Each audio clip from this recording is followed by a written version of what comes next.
24 नवंबर 1971 को Orient airline की एक फ्लाइट 305 पोर्टलैंड एयरपोर्ट से एक नॉर्मल उड़ान भरती है। इस फ्लाइट में बैठे किसी भी पैसेंजर या क्रू को ये इल्म नहीं था कि ये फ्लाइट 305 हाईजैक हो चुकी है। फ्लाइट में मौजूद शख्स ने कैसे अमेरिकन गवर्नमेंट से $2 लाख लिए और इस जहाज से हमेशा के लिए गायब हो गया, जिसे आज तक FBI ढूंढ नहीं सकी। नाज़रीन, 24 नवंबर 1971 के दिन ओरिएंट एयरलाइन के जहाज बोइंग 727 पोर्टलैंड एयरपोर्ट से सिएटल के लिए उड़ान भरने के लिए तैयार होती है, जिसमें एक शख्स जो बज़ाहिर एक बिजनेसमैन दिखता था ओरिएंट एयरलाइन के टिकट काउंटर से $20 का टिकट खरीदता है, जहां वो अपना नाम डैन कूपर बताता है। इस शख्स के हाथ में काला ब्रीफकेस होता है जो पैसेंजर्स क्लियरेंस काउंटर से होता हुआ जहाज की तरफ बढ़ता है। अमेरिका में उस वक्त डोमेस्टिक फ्लाइट पर ना तो कोई सख्त चेकिंग हुआ करती थी और ना ही ज्यादा सिक्योरिटी हुआ करती थी। वो हाथ में एक ब्रीफकेस लिए जहाज में सबसे आखिर वाली सीट पर जा बैठता है। उस वक्त जहाज के अंदर का माहौल बिल्कुल नॉर्मल था। 2:50 पर फ्लाइट 305 पोर्टलैंड से सिएटल के लिए टेक ऑफ करती है। कुछ ही देर बाद वो शख्स जिसने अपना नाम टिकट काउंटर पर डैन कूपर बताया था, वो एयर होस्टेस से कोल्ड ड्रिंक और सोडा ऑर्डर करता है। इस फ्लाइट को ठीक 30 मिनट बाद सिएटल लैंड करना था। वक्त ना ज़ाया करते हुए डैन कूपर ने फ्लाइट अटेंडेंट जिसका नाम फ्लोरेंस था, इन्हें अपने पास बुलाया और एक पर्ची थमा दी। फ्लोरेंस ने जैसे ही पर्ची पढ़ी तो फ्लोरेंस के पैरों तले ज़मीन ही निकल गई। पर्ची में लिखा था कि मेरे पास ब्रीफकेस में एक बॉम्ब है, मैं चाहता हूं आप मेरे पास बैठ जाएं और जैसा कहता हूं वैसा करें।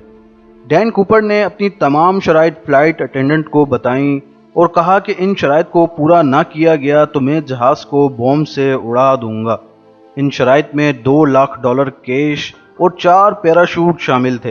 डैन कूपर का ये भी कहना था कि अगर इसकी ये तमाम शराइत पूरी कर दी जाती हैं तो वो सब ही पैसेंजर को जाने देंगे। Flight attendants Florence Dan Cooper की शराइत लेकर कॉकपिट में बैठे कैप्टन विलियन के पास जाती हैं और पूरी बात उन्हें तफसील से बताती हैं। कैप्टन समझ चुके थे कि जहाज हाईजैक हो चुका है। वक्त ना ज़ाया करते हुए कैप्टन सिएटल कंट्रोल रूम से राब्ता करके हाईजैक की इत्तला देते हैं, जिसके बाद पूरे अमेरिका में हलचल मच जाती है, क्योंकि इससे पहले कभी अमेरिका में कोई प्लेन हाईजैक नहीं हुआ था और ये वाहिद शख्स है जिसे आज तक अमेरिकन FBI ढूंढ नहीं पाई है। ये फ्लाइट 3:30 पर सिएटल में लैंड करती है। FBI अपने तमाम पैसेंजर को बाहिफाजत वापसी के लिए डैन कूपर की तमाम शराइत मानने का फैसला करती है और डैन कूपर को $2 लाख कैश और 4 पैराशूट फराहम कर दिए जाते हैं। FBI ने चालाकी से $2 लाख कैश में $20 के नोटों से बैग भर दिया होता है। बैग में मौजूद तमाम पैसों के सीरियल नंबर नोट कर लिए जाते हैं ताकि बाद में डैन कूपर को पकड़ने में आसानी हो। शराइत पूरी होने के बाद डैन कूपर अपने वादे के मुताबिक पैसेंजर्स को छोड़ देता है और रीफ्यूलिंग के बाद डैन कूपर 2 पायलट्स, एक फ्लाइट इंजीनियर और एक फ्लाइट अटेंडेंट को रोक लेता है। इसके बाद डैन कूपर फ्लाइट अटेंडेंट को प्लेन मैक्सिको सिटी के लिए टेक ऑफ करने को कहता है। ठीक 3:55 पर फ्लाइट 305 मैक्सिको के लिए टेक ऑफ करती है। FBI चालाकी से 2 जेट इस जहाज के पीछे लगा देती है। कुछ देर बाद ही पायलट फ्लाइट अटेंडेंट के जरिए डैन कूपर को बताता है कि प्लेन में मैक्सिको सिटी पहुंचने तक का फ्यूल मौजूद नहीं, तो डैन कूपर पायलट को प्लेन रेनो नेवाडा की तरफ ले जाने को कहता है और साथ ही एक इंस्ट्रक्शन भी देता है। डैन कूपर पायलट को प्लेन 10,000 फीट की एल्टीट्यूड और रफ्तार 185 किलोमीटर फी घंटा रखने को कहता है और प्लेन का एयर स्टेयर कैसे खुलता है इसके बारे में फ्लाइट अटेंडेंट से पूछता है। और फिर कुछ देर बाद ही डैन कूपर फ्लाइट अटेंडेंट को कॉकपिट में जाने को कहता है। कॉकपिट में जाते हुए आखिरी बार फ्लाइट अटेंडेंट कूपर को एक बैग पहनते देखती हैं और डैन कूपर कॉकपिट को बंद कर देता है।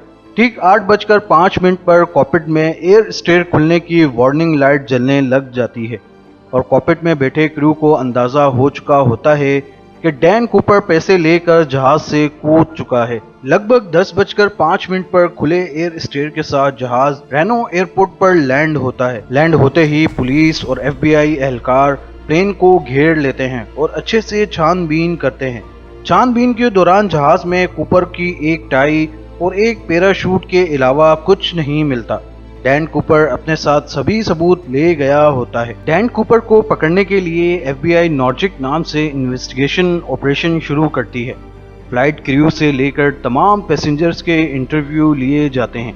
इनकी बताई इंफॉर्मेशन से डैन कूपर का स्केच तैयार किया जाता है। डैन कूपर को पकड़ने के लिए जहाज में मौजूद डेटा रिकॉर्ड के जरिए एयर स्ट्रेट खुलने की टाइमिंग और रूट की मदद से एग्जैक्ट उस लोकेशन को ट्रेस आउट किया जाता है जहां से डैन कूपर ने जहाज से छलांग लगाई थी। जब इन्वेस्टिगेशन की गई तो मालूम हुआ डैन कूपर ने सिएटल और रेनो के बीच में ही छलांग लगा दी थी। सर्च एरिया डिफाइन करने के बाद FBI ने एक ग्रैंड सर्च ऑपरेशन शुरू किया, लेकिन जिस जगह डैन कूपर ने जंप की थी वो जगह बड़े बड़े पहाड़ों, घने जंगलात और बेहद ठंडी थी।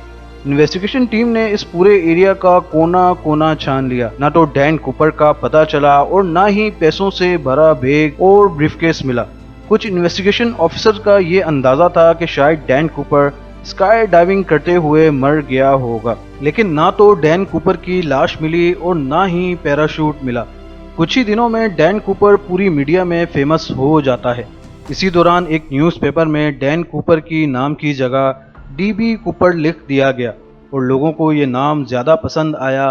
तब से ही डैन कूपर का नाम DB कूपर हो गया था, सिर्फ और सिर्फ एक न्यूज़पेपर की गलती की वजह से।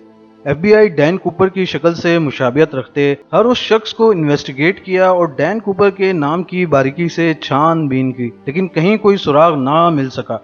हर गुजरते साल के साथ इन्वेस्टिगेशन दम तोड़ती गई, लेकिन डैन कूपर का कहीं पता ना चल सका। आखिरकार FBI ने हार मानकर 2016 में इस केस को क्लोज कर दिया। DB कूपर कौन था, कहां से आया था और कहां गायब हो गया, ये कोई नहीं जानता। लेकिन DB कूपर वाहिद शख्स था जिसे तारीख में चालाक चोर होने का एजाज भी मिल गया।